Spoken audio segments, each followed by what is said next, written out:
Je suis un peu iconoclaste dans le milieu de l'astrologie aujourd'hui, parce que c'est quelque chose dont les astrologues ne veulent surtout pas se revendiquer. Ils ont été tellement attaqués à l'idée de construire leur pensée sur une phénoménologie, qu'aujourd'hui ils préfèrent dire non mais tout ça c'est que des symboles. Vous affolez pas, c'est que on joue entre nous.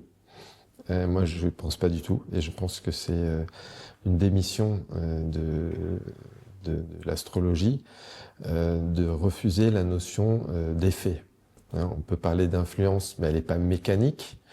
Moi, je vais parler d'un effet, et même ce mot-là est sacrilège, hein, puisque un astrologue du XXe siècle qui s'appelle Michel Gauquelin a fait des travaux statistiques où il a démontré un effet qu'on a appelé l'effet Mars, qui a été extrêmement critiqué.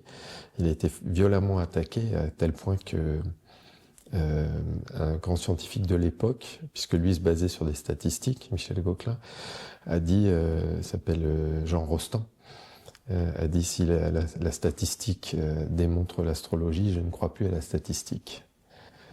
Donc, dans le schéma de pensée, c'est intéressant.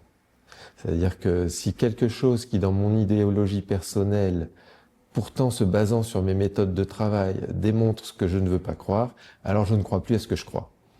C'était intéressant. Et on est encore sur cette blessure-là, aujourd'hui, beaucoup, dans la préemption de l'astrologie dans la société, où les astrologues vont préférer dire qu'ils jouent avec des symboles qu'ils travaillent sur une phénoménologie.